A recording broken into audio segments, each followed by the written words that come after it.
तीसरी बार प्रधानमंत्री नरेंद्र मोदी कल प्रधानमंत्री पद का शपथ ग्रहण करने जा रहे हैं और इस बीच हम लगातार चर्चा कर रहे हैं कि इस मोदी 3.0 में वो कौन से नाम होंगे जो नाम मोदी कैबिनेट का हिस्सा बनेंगे और उनके ऊपर चर्चा लगातार शुरू है। मैं रुक करूंगा सबसे पहले इससे पहले की चर्चा में अपने मेहमानों के पास जाऊं, मेरी सहयोगी अनन्या की तरफ। मध्य प्रदेश को लेकर अनन्या, क्या जानकारी सामने आ रही है? बिल्कुल राजीव, मध्य प्रदेश को लेकर अगर हम बात करें, क्योंकि मोदी 3.0 में कौन कौन से वो संभावित नाम हो सकते हैं, इस पर हम लगातार चर्चा कर रहे हैं, तो मध्य प्रदेश जो है वो बेहद खास हो जाता है। देखिए, ज्योतिरादित्य सिंधिया बीजेपी कोटे से मंत्री जो है वो यहाँ पर बनाए जा सकते हैं। बहुत बड़ा योगदान विधानसभा के चुनाव में पिछली बार अब रहा ज्योतिरादित्य सिंधिया का, जिसके बारे में हम सब जानते हैं, जिसके बाद उन्हें मंत्री पद भी बीजेपी में जब वो शामिल हुए तो दिया गया। और उसके बाद लोकसभा का चुनाव, हालांकि 2019 में वो हार गए थे, कांग्रेस से जब लड़े थे। 4 बार केंद्र में मंत्री रह चुके हैं ज्योतिरादित्य सिंधिया। मोदी 3.0 में संभावित नाम ज्योतिरादित्य सिंधिया। 29 की 29 सीटें जो हैं वो बीजेपी ने यहां से जीती हैं। और विधानसभा चुनाव में जो एक्सपेरिमेंट छत्तीसगढ़ में किया गया, मध्य प्रदेश में किया गया और साथ ही राजस्थान में किया गया, जो मध्य प्रदेश का एक्सपेरिमेंट सबसे ज्यादा बीजेपी के फेवर में गया। 29 की 29 सीटें एक बार फिर से यहां पर जीत हासिल हुई है। 2014 में सीटें जीती थी 29, 2019 में भी 29 सीटें जीती और 2024 में भी बीजेपी ने यहां पर 29 सीटें जीती हैं। अगला नाम शिवराज सिंह चौहान। देखिए, ये बहुत इंटरेस्टिंग नाम है राजीव, क्योंकि आपको याद होगा जब सीएम बदल दिया गया तो लग रहा था कि शिवराज सिंह चौहान के लिए क्या ऑप्शन बचता है, क्या होगा अब उनके राजनीतिक, उनके पॉलिटिकल करियर का। जब लोकसभा की जब हमने नामों का ऐलान किया गया और शिवराज सिंह चौहान का नाम पहली लिस्ट में था, उसके बाद से ही अंदाजा लग गया था कि कोई बड़ी जिम्मेदारी इनके लिए जरूर जो है वो बीजेपी आलाकमान ने सोची है। तो मध्य प्रदेश के पूर्व मुख्यमंत्री हैं शिवराज सिंह चौहान। बहुत लोकप्रियता शिवराज सिंह चौहान की मध्य प्रदेश में, 4 बार एमपी के सीएम रह चुके हैं शिवराज सिंह चौहान। बड़े कद्दावर नेता हैं। इसके साथ ही देखिए, विष्णु दत्त शर्मा बीजेपी कोटे से मंत्री जो है, विष्णु दत्त शर्मा को भी बनाया जा सकता है। अपने आप में बहुत अहम नाम है। देखिए, 29 की 29 सीटें जीती हैं, तो यहाँ पर जातिगत और क्षेत्रीय समीकरण का बहुत ख्याल जो है वो बीजेपी रखना चाहेगी कैबिनेट में। खजुराहो से दूसरी बार 5.5 लाख वोटों से जीते हैं एमपी, बीजेपी के कद्दावर नेता माने जाते हैं। इन सब के बीच आपको अंदाजा लग ही गया होगा वीडी शर्मा, मध्य प्रदेश कितना खास हो जाता है बीजेपी के लिए। और उसी हिसाब से जब 29 की 29 सीटें जो है वो बीजेपी यहां से जीती है, तो जाहिर सी बात है खास ख्याल जो है वो रखा जाएगा। Over to you Rajiv. जी हाँ, 3 नाम की हम बात कर रहे थे, शिवराज, ज्योतिरादित्य और वीडी शर्मा की बात कर रहे थे अनन्या। ये तीनों बड़ी जिम्मेदारी निभाए हुए लोग हैं जो कि अब लिस्ट में जिनका संभावित के तौर पर नाम है, और ये सही पुरस्कार भी कहा जाएगा। ज्योतिरादित्य तो पहले भी केंद्र में मंत्री रहे हैं। मैं रुक करता हूं, मेरे साथ इस वक्त कुलभूषण मेरे साथ मध्य प्रदेश से इस वक्त जुड़े हुए हैं। कुलभूषण, 3 नामों की बात हमारी सहयोगी अनन्या ने की। शिवराज सिंह चौहान पूर्व मुख्यमंत्री, ज्योतिरादित्य सिंधिया जो कि कांग्रेस से बीजेपी में आए, केंद्रीय मंत्री रहे, और वीडी शर्मा प्रदेश अध्यक्ष। ये 3 वो नाम है जिन्हें माना जाए पुरस्कार दिया जा रहा है 29 सीटें जिताने का, बेहतरीन काम का।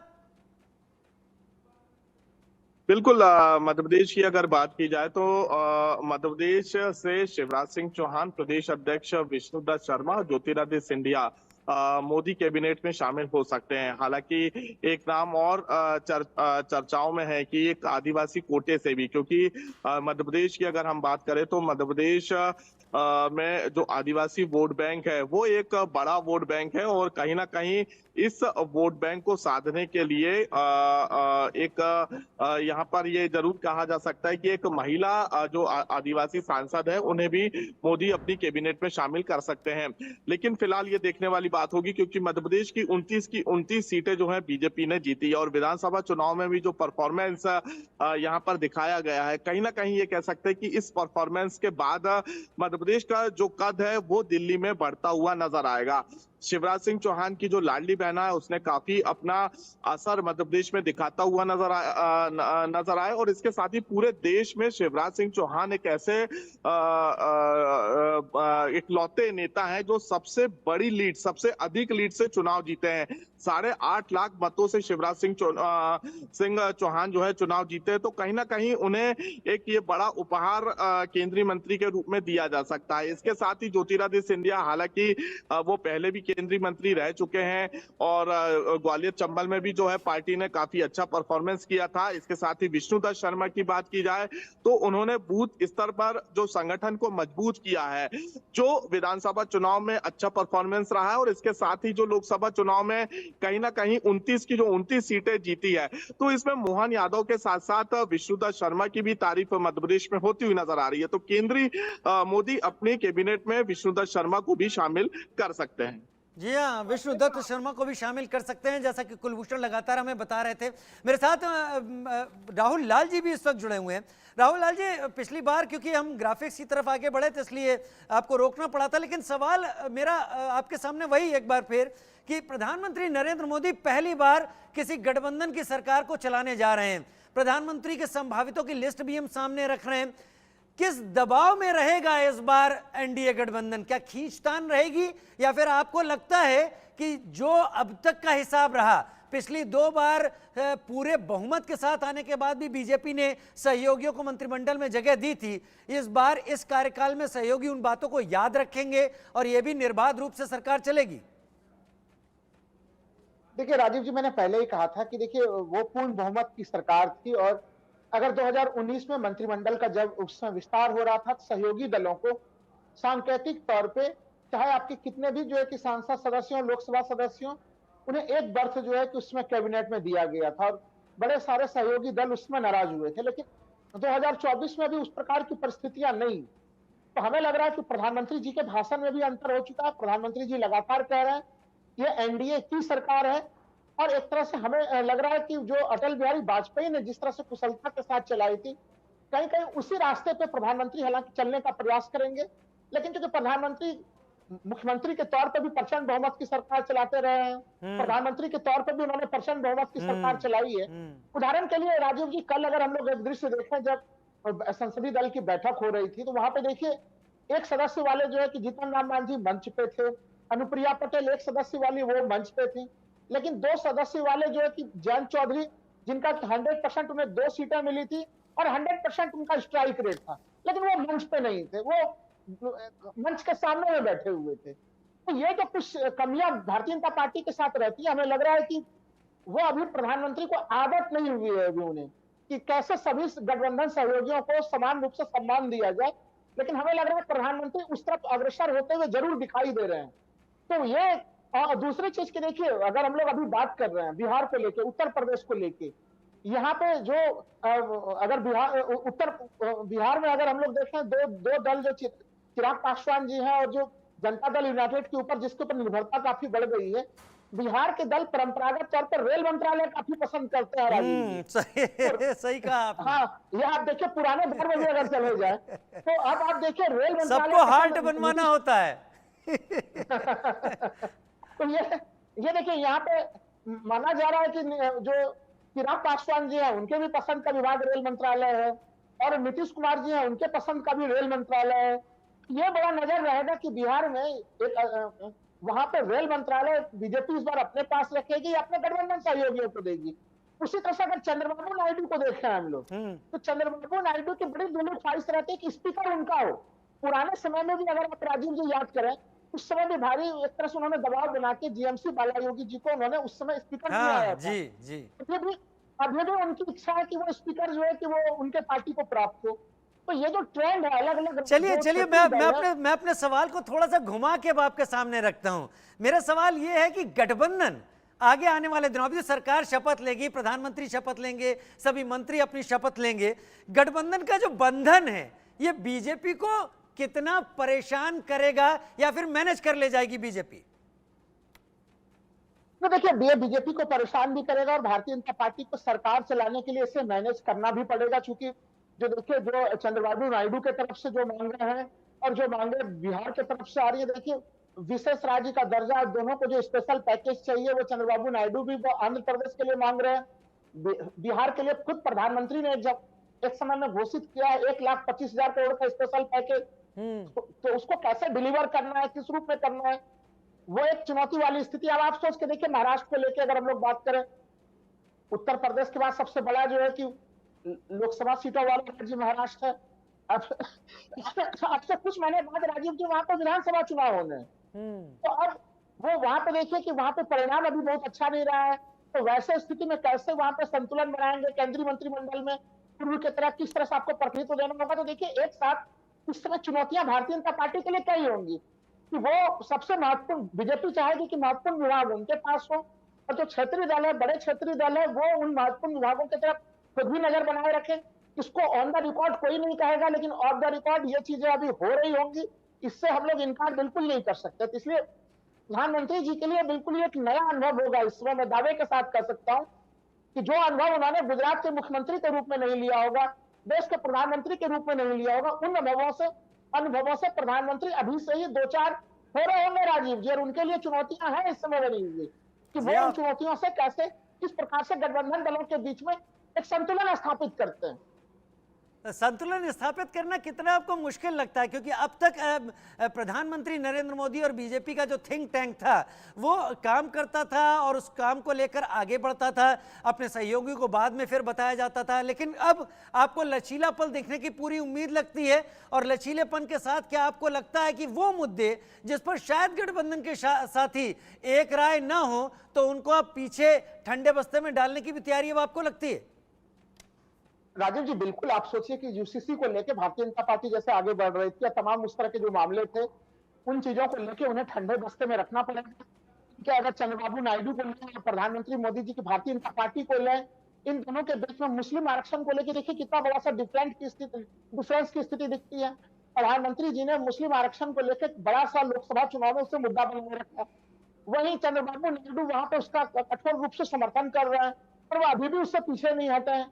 तो ये गठबंधन सहयोगियों के साथ आपको एक साझा, न्यूनतम जो आपका साझा कार्यक्रम है उसके आधार पर आपको आना पड़ता है।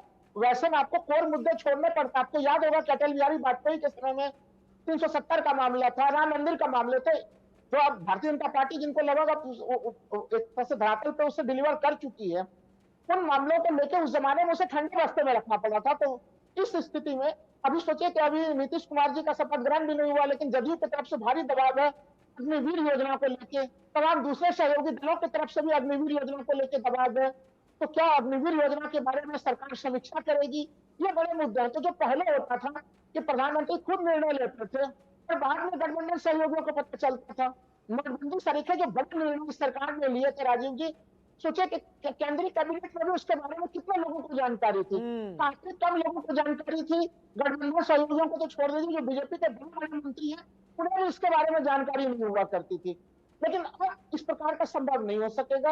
अब आपको गठबंधन सहयोगियों को विश्वास को लेकर फैसले लेने पड़ेंगे। ये इस दृष्टि से मैं मानता हूं कि ये जो प्रधानमंत्री जी की जो ये तीसरी सरकार है, एनडीए की सरकार जिसे खुद प्रधानमंत्री और बीजेपी अब कह रही है, ये एक बड़े परिवर्तन की स्थिति होगी यहाँ पे राजीव जी, बड़े परिवर्तन की स्थिति होगी। लेकिन एक हमने क्योंकि अब कुछ देर में जल्दी मेरे साथ कुछ मेरे सहयोगी भी जुड़ेंगे, तब तक एक सवाल आपके सामने कि विपक्ष या पक्ष के लोग, सरकार के लोग भी अक्सर इस बात का तंज पिछले कार्यकाल में करते रहे थे कि विपक्ष मजबूत है ही नहीं इस देश में, विपक्ष मजबूती से अपनी बात रखना ही नहीं चाहता और वो मजबूत नहीं होगा तो हम पे आरोप लगते रहेंगे। अब स्थिति ये है कि एक मजबूत विपक्ष यहाँ पर सामने आ गया है संसद में।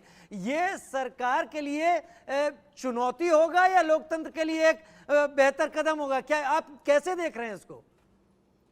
राजीव जी देखिए, मजबूत विपक्ष को मैं लोकतंत्र के लिए बेहतर कदम के रूप में देखता हूं। आप सोच के देखिए कि सत्ता पक्ष और विपक्ष के बीच में महज कुछ सांसदों के अंतर बचे हुए हैं। मैं आपको एक मिनट रोकना चाहूंगा। जीतन राम मांझी जो कि हम पार्टी से हैं, उनका नाम भी बहुत ज्यादा आगे चल रहा है, संभावितों में है। इंडिया न्यूज ने उनसे खास बातचीत की, पहले वो सुन लेते हैं फिर आगे बढ़ते हैं। संसद भवन में एनडीए की बैठक हुई है। संसदीय दल के नेता प्रधानमंत्री नरेंद्र मोदी चुने गए। हमारे साथ जीतन राम मांझी हैं, खुद गया से सांसद चुन करके आए हैं। सर, आज बैठक में आप लोग थे, पीएम को संसदीय दल का नेता चुना गया है, क्या कुछ रहा वहाँ?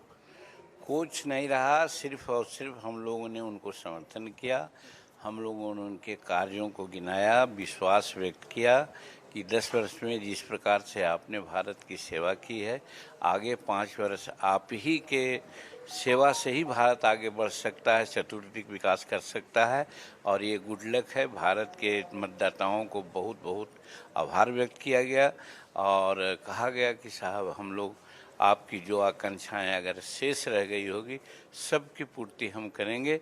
और एनडीए के जितने भी पार्टनर हैं सबको यही कहा गया कि हम लोग सब एक हैं, एक मिलकर के एक स्वर से हम लोग सरकार चलावें। पीएम ने भी कहा और इंडिया ब्लॉक पर भी उन्होंने निशाना साधा कि ईवीएम जिंदा है या मर गया है। देखिए वो सब बात हुई, उसको हम नहीं कर सकते हैं।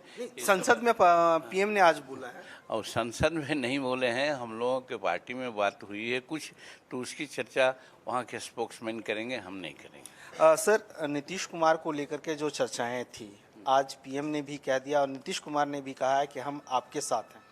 ये पहले भी बात थी और आज भी बात हुई। जितनी भी बातें आई है उसके बारे में प्रधानमंत्री ने ठीक ही कहा है कि ब्रेकिंग न्यूज़ पर नहीं जाइए आप लोग। उन्होंने एक बात ये भी कही है कि हमारा जीवन का मिशन एक ही है, हमारा मिशन भारत माता है। वो ठीक है, ये तो सबकी बात है। सब लोग हम लोग यही सोचते हैं कि हम लोग का मिशन एक है कि भारत का चतुर्थी विकास हो, भारत को माता के रूप में हम लोग सेवा करके इसको संसार का सबसे अव्वल राष्ट्र बनावें, ये हम लोगों की चिंता है।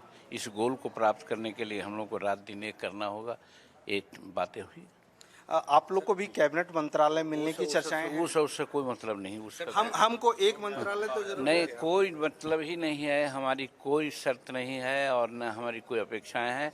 प्रधानमंत्री जैसी सेवा देंगे एमपी के रूप में, मंत्री के रूप में कैसे लेंगे वो उन पर निर्भर करता है, हमारे ऊपर से कोई शर्त नहीं है। बिहार को स्पेशल राज्य का दर्जा की मांग वो भी अलग बात है, वो अलग बात है। तो इस तरह से जीतन राम मांझी इंडिया न्यूज़ और ITV नेटवर्क से एक्सक्लूसिव बातचीत में इन्होंने कहा कि हमारी कोई मांग नहीं है, प्रधानमंत्री जो भी देंगे उसको हम मानेंगे। कैमरा पर्सन अविनाश शुक्ला के साथ मनोहर केसरी, इंडिया न्यूज़, दिल्ली। हिंदुस्तान अवाम मोर्चा के जीतन राम मांझी अपनी बात रखते हुए केवल प्रधानमंत्री के भरोसे वो इस गठबंधन के साथ है, बाकी बातों पर वो ध्यान नहीं देते। उधर आजसू प्रमुख सुदेश महतो से भी इंडिया न्यूज ने बातचीत की है, आइए सुनते हैं। हमारे साथ वो मजबूत आवाज झारखंड की है जो पूर्व सीएम भी रहे हैं और इस वक्त अपने सांसद के साथ है, आजसू के सुप्रीमो सुदेश महतो जी हमारे साथ। बहुत बधाई आपको। झारखंड में चुनाव भी को देखते हुए कैसा लगता है ये प्रदर्शन? देखिए क्या अपेक्षा जो थी 14 के 14 सीट जीतने का, हम लोग संयुक्त रूप से उस प्रयास में सभी लोग लगे थे, खासकर प्रधानमंत्री जी के बहुत कार्यक्रम भी हुए। बावजूद कुछ क्षेत्रों में जो अपेक्षाकृत जो सफलता मिलनी चाहिए वो नहीं मिली, उसकी समीक्षा होगी। लेकिन अभी देश में प्रधानमंत्री जी को तीसरी बार प्रधानमंत्री पद पर शपथ लेना है और पूरा देश उत्साही है और झारखंड की जनता भी, और पूरा हमारा पूरा ध्यान आने वाले विधानसभा सत्र पर भी केंद्रित है। मुझे मूव करना है विजय चौक। जो गवर्नमेंट बनेगी मुझे विजय चौक निकलना है। निकल जाएंगे तो फायदा क्या होगा? आपको लगता है और बहुत सारी चीजें होती है सरकार की, तो जन सरकार के जरिए आप दोनों रास्ते हो सकते हैं। पहले भी रहा है, पहले भी कौन मीनू प्रोग्राम अटल जी आदरणीय उनके समय भी रहा है, लोग साथ में चले, और अभी भी अगर सभी की सहमति बनेगी तो ये बन सकता है। ताकि कई मामले, एक तो manifesto, national manifesto Bharatiya Janata party. Rahul लाल मेरे साथ लगातार चर्चा में इस वक्त जुड़े हुए हैं। राहुल जी, प्रधानमंत्री नरेंद्र मोदी कल अपना शपथ ग्रहण कर लेंगे और उसके बाद सरकार आगे चलेगी। जो जिन मुद्दों को लेकर ये चुनाव लड़े गए थे वो मुद्दे हम सबकी जबान पर हैं। क्या आप किस बात का अंदेशा रखते हैं, प्रधानमंत्री किन मुद्दों को लेकर नई सरकार आने पर आगे बढ़ने की कोशिश करेंगे? क्योंकि एक तो जनादेश उम्मीद के मुताबिक नहीं मिला है उनको, और दूसरा उन्हें यह भी दिखाना है जनता को कि वो पिछली जो भी घटनाएं हुई हैं जो उनको उम्मीद के मुताबिक जनादेश नहीं मिला है उससे वो बहुत ज्यादा परेशान नहीं है और आगे काम करना चाहते हैं। देखिए, भारतीय जनता पार्टी को अपने जो कोर इशू है उन्हें छोड़ना पड़ेगा। प्रधानमंत्री जी ने जो 100 दिनों का रोड मैप पहले से बनाया हुआ था, राजीव जी, वो रोड मैप की तैयारी उस संदर्भ में थी जिसकी वो एक प्रचंड बहुमत वाली सरकार की स्थिति में आते, जो दावा था कि लेकिन चूंकि गठबंधन सरकार है तो अब यहाँ पे अलग अलग गठबंधन सहयोगियों के विचार अलग अलग हैं। तो इसलिए अब जो मूलभूत मामले हैं, हमें लग रहा है कि जो प्रधानमंत्री के ऊपर इस समय दबाव होगा कि रोजगार सृजन किस रूप में करना है, महंगाई को कंट्रोल किस रूप में करना है, और इन सब चीजों के साथ देश को आर्थिक विकास के रास्ते पर किस तरह से ले जाना है। आपको यह भी याद होगा कि हम जो अभी आप एक सवाल, पिछला प्रश्न आप पूछ भी रहे थे कि 1% बहुमत वाली जो सरकार है वो अब नहीं है और विपक्ष काफी मजबूत है, तो सत्ता पक्ष और विपक्ष में केवल कुछ सांसदों के अंतर रह गए हैं। ऐसे स्थिति में जो हम लोगों ने पिछले कुछ साल कुछ दृश्य देखे, जो लोकतंत्र में वो दृश्य ना देखते बेहतर दृश्य होता कि 146 विपक्षी सांसदों का जो है कि वो सदन से जो है कि उन्हें बाहर कर देना, निलंबन का मामला। और उसमें देखिए जो एक महत्वपूर्ण कानून बन रहा था राजीव जी, आईपीसी और सीआरपीसी को लेके उसका अल्टरनेटिव कानून सदन के भीतर तैयार किया जा रहा था। तो हमें लग रहा है कि अब सदन के भीतर उस प्रकार की स्थिति नहीं दिखेगी और सरकार पहले विपक्ष से वार्तालाप या संवाद करने से बचती थी। अब ये आवश्यक होगा, अगर सदन को चलाना है तो विपक्ष के साथ संवाद करना ये बड़ा ही आवश्यक होगा, क्योंकि विपक्ष की शक्तियां भी काफी बढ़ी है। तो इसलिए विपक्ष को भी एक पॉजिटिव अंदाज में लाना पड़ेगा। जो तमाम बयान हम लोग देख रहे हैं विपक्षी नेताओं की तरफ से कि वो सभी लोग कह रहे हैं कि हम लोग एक सकारात्मक विपक्ष की भूमिका का निर्वहन भी करेंगे, क्योंकि ऐसे स्थिति में अगर कुछ बड़े अड़चन, मान लीजिए कि कोई पॉजिटिव काम हो रहा है और उनके तरफ से कुछ सुझाव अगर विपक्ष की तरफ से आएंगे तो सरकार को उन सुझावों को गंभीरता से लेना पड़ेगा। लेकिन अगर कुछ अड़चन पैदा करने की कोशिशें होंगी तो विपक्ष के लिए इस समय देश में जो एक जनभावना उत्पन्न हुई है वो उसके ऊपर ठेस भी पहुंच सकता है। तो इसलिए विपक्ष को भी काफी सावधानी के साथ आगे बढ़ना पड़ेगा।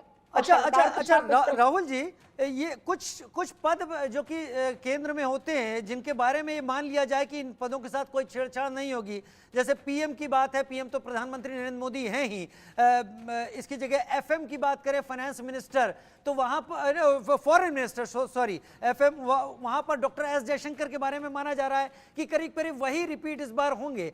लेकिन हम देख रहे हैं सबसे अहम जो पद है प्रधानमंत्री के बाद होम मिनिस्टर यानी एचएम का, 2014 वाले राजनाथ सिंह, उसके बाद अमित शाह।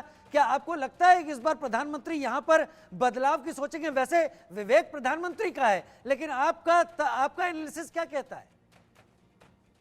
देखिए राजीव जी, मंत्रिमंडल का में कौन सदस्य प्रधानमंत्री का विशेषाधिकार होता है, लेकिन यह भी ध्यान रखना चाहिए कि जब आप प्रधानमंत्री गठबंधन सरकार से ला रहे होते हैं तो फिर उसमें गठबंधन की तरफ से जो सलाह आते हैं उससे भी नजरअंदाज करना बड़ा मुश्किल होता है।